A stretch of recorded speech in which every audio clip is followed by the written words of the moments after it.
Hey guys, so today is the official walk around of my 99 4Runner that you can see behind me. I know I have been asked 100 times or more, maybe 1,000 times, I don't know, to do a walk around of it. So if you're just now joining the channel, go back, check out all my other videos. You can see my trip out west from Georgia, and then now as you're watching this, I'm in Georgia. The 4Runner is currently for sale, so if you are interested in it after I publish this video, if it's still available, leave a comment, message me, whatever, and I'll reach back out to you. But it may be sold before then, so I can't promise anything. But yeah, without further ado, let's check it out.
So I guess first things first, we'll talk about the front end here.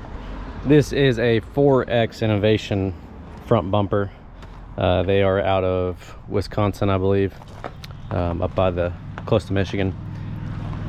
It is powder coated black, textured black, that I had done here in Georgia.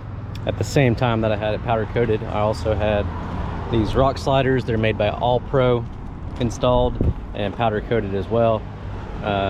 And then the rear bumper itself is also a 4X Innovations rear bumper with a swing out and tire carrier. This right here is a Smitty built intelligent rack that just straps on to the rear tire, and this is a Expedition Essentials propane tank holder that you can see is DOT legal, and it holds a 10 or 11 pound propane tank. The bumpers have done well. They're just straight bolt-on bumpers. I think I've got somewhere between $3 and $4 grand wrapped up into getting the bumpers and the sliders powder coated and, you know, to my door and installed. Of course, I did it all myself, and installation wise, in the driveway. So that is the armor. The wheels, we can move on to that, are -12 offset with a 4-inch back spacing. They are Pro Comp rock crawler wheels, and you can see here I have Spider Tracks spacers, 1.5-inch spacers, and that gives it the look that I was going for, with it poking out the back. So these are Toyo tires, Open Country AT3s. They are 315 75 16s, and as you can see, I had to cut the plastic here in order to keep them from scrubbing. But at full flex, they do kind of scrub up here still. I need to extend the bump stops. I did have Dura bumps, but they kind of broke on me, so I put the stock ones back on it for now, and it gets the job done. So 315s 75 16s, technically like a 34.5, almost 35, and they've never had any issues. I love these tires. They're like 65,000 mile tires, and they do great for everything that I've been doing. The front end of this thing does need to be tubbed still. It's all still factory up in there. And then I've got mostly factory, all the arms, everything is all OEM spec Toyota. I replaced the upper and lower ball joints at the same time within the past 15,000 miles. And then these are Toy Tech coilovers that are adjustable on the front, and they do really good work. But also I have these CV axles. You can see that they are massive compared to stock. I found those at O'Reilly's.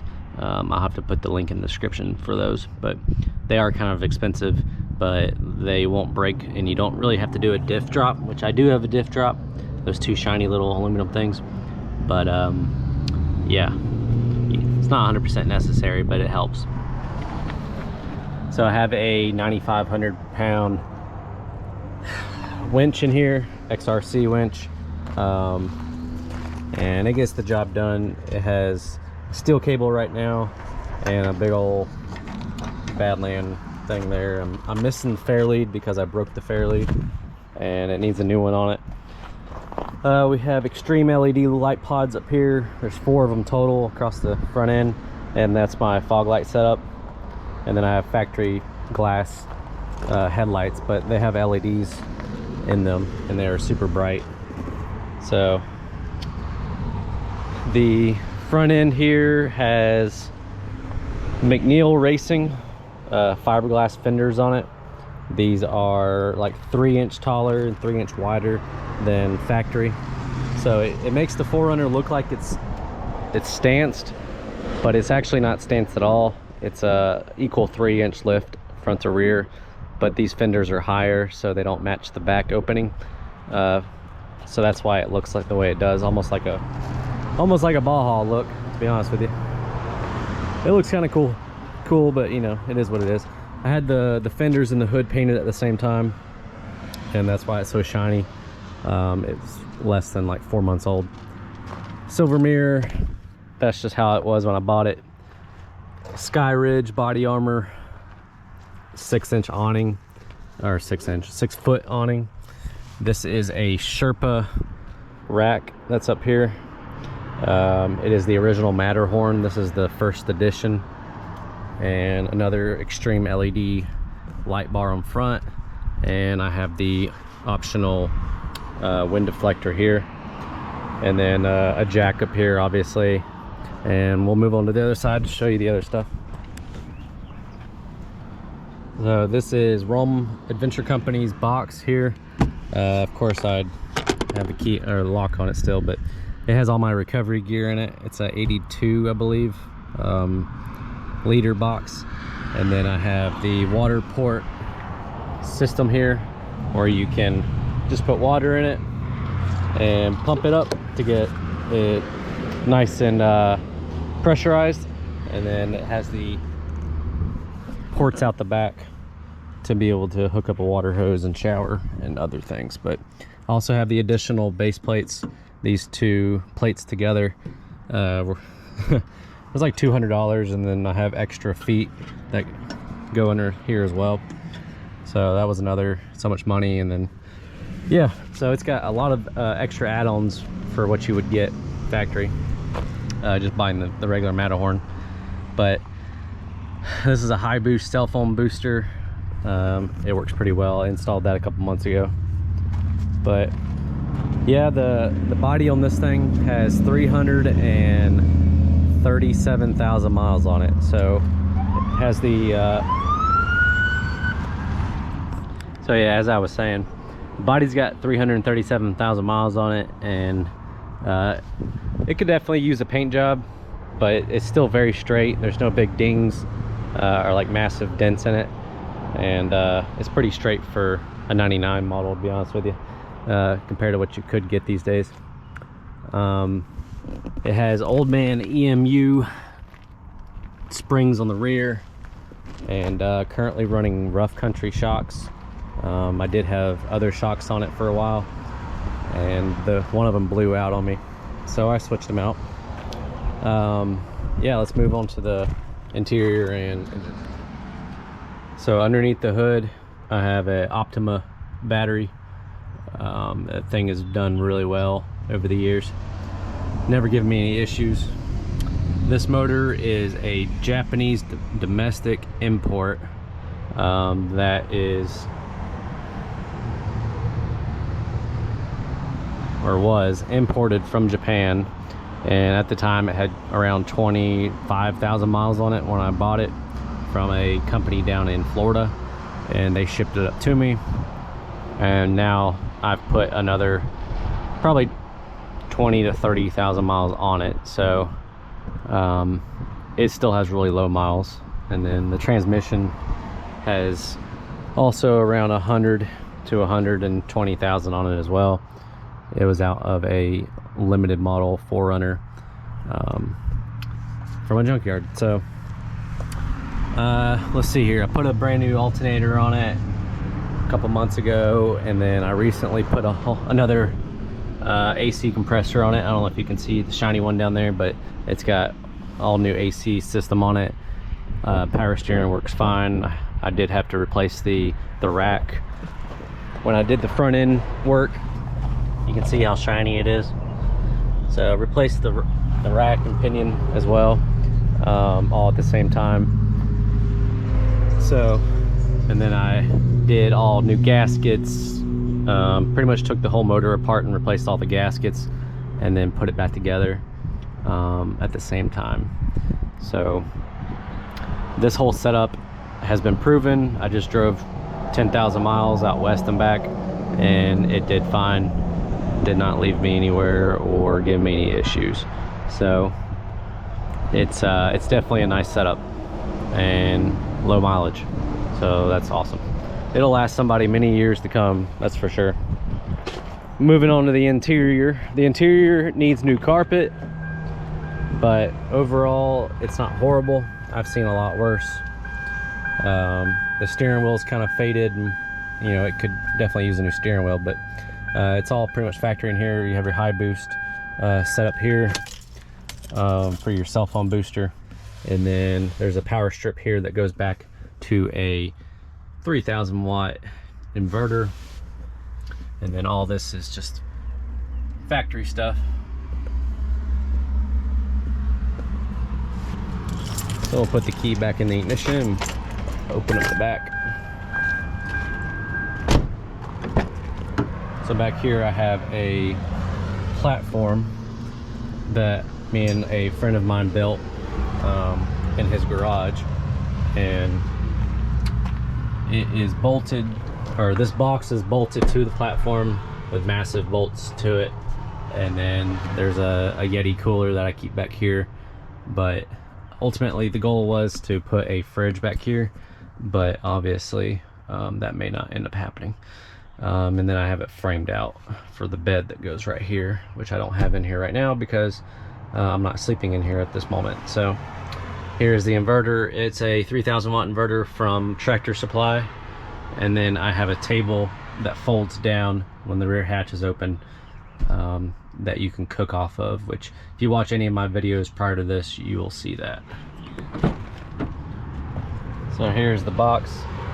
It's generally used for like rafting in Colorado and out west, or anywhere really, because it's watertight, water sealed,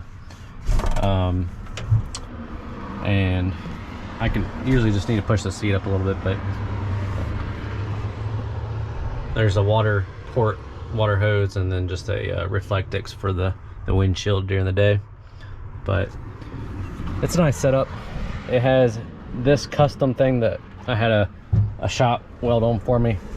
It is aluminum. This whole thing is aluminum, so it's pretty light, and then they welded this on for me, and essentially this comes off, it goes onto there like a padlock on a bank vault truck. So the idea was that since this is bolted into the truck, or the 4Runner, that anything I put in here while I'm at a trailhead somewhere, I can lock it up and it won't be stolen, or it'd be very difficult to get stolen. But I guess if anybody wants it bad enough and they can get in this box, then they can have it at that point. But yeah, more of the platform, not too bad. So yeah, that's like the basics. I mean, you know, I pretty much summed everything up in that one overview so far. I'm not really sure what else to add, other than it does have lockers front and rear. It's got Spartan lockers and 529 gears, front and rear obviously. And at the same time I had that done, I did wheel bearings and wheel seals all the way around, and they replaced any other seal that needed to be done as well at that time. And then fresh fluid, and I've already changed the fluid once just to be safe. And yeah, there's just been tons of stuff over the years that I've replaced. I've owned it for 5 years now, so I pretty much know everything about it. Also did the coolant hoses, replaced those at the same time as everything else with the engine, and then replaced the intake hose, and then recently did the oil change and the air filter and a bunch of other stuff. So just did a brake job on it too recently before I left on my trip, so that's only got 10,000 miles on it, and it stops pretty good. It still has all factory upper control arms and lower control arms and everything on it, and I've never had an issue with any of that. And I've always been able to get the alignment pretty dead on. So if I couldn't, then obviously that might be an investment I would have been invested into, but I just decided not to. But yeah, this is my 99 4Runner SR5 four-wheel drive factory, and when I got it, it was bone stock, and this is what she looks like now. So I will say that the 4Runner has been a great 4Runner ever since I've owned it. It's never given me any issues, like other than the engine, I guess, blowing out at 300,000. But that is what it is, you can't ever know. And I think the previous owner just never really changed the oil in that motor and took care of that engine. So that's probably why it had a short life. And it is what it is. But yeah, so really the biggest thing about these 4Runners and any off-road vehicle, it's all about your purpose and why you're building it. And the reason I was building this one is to have a simple build, and not a rock crawler, not a crazy off-road vehicle, but like a hybrid mix between on-road and off-road. And that's pretty much what I've got. The all-terrain tires, the mild 3-inch lift with all OEM updated stuff in it to make sure it's all in good shape. The only thing that goes a little extreme is the lockers in the 529 gears, but it doesn't bother me to drive something like that because I've driven crazy vehicles my whole life. Some people may not like it. So Spartan lockers or lunchbox lockers, so they essentially are always locked. And they do allow you to turn, and they'll click click click as you're turning, and sometimes get jammed, but it's not that big of a deal. But in hindsight, if I could have changed anything, I would probably go with lighter bumpers and try to cut my weight down a little bit on this whole build. It's a little heavy, and the gas mileage sucks, to be expected obviously. But with the new motor in it and the gearing, it does push pretty good up hills. It doesn't give me too much of a struggle, but what do you expect? But anyways, currently asking 17,000 for this rig, and it's definitely been around the US, and I've proven it to be reliable, and I'm just ready to move on and do other things. So I leave out next week on a plane to Hawaii. And I'll be in Hawaii for some months, and then from there I'll be moving on to somewhere else. So I don't really want this thing to just sit in the garage for a year or however long it is that I'm gone. So that would be why I'm selling it mostly. And I wouldn't mind having a Ford Raptor or a bigger setup that I can sleep in the bed of, even a van. A smaller 4Runner like this with one person setup does kind of get old after a while, to be honest with you. But if you're doing short trips, perfect. But for long expeditions of sleeping in for months, like I've done with this, it's up to you really. But if you can handle it, more power to you. But you know, and I could handle it obviously because I did it. But anyways, that's all I can think of at the moment with this 4Runner. If you guys have any more questions for me, just put it in the comments below. And thanks for watching my channel. Till next time, I'll see you guys later in Hawaii.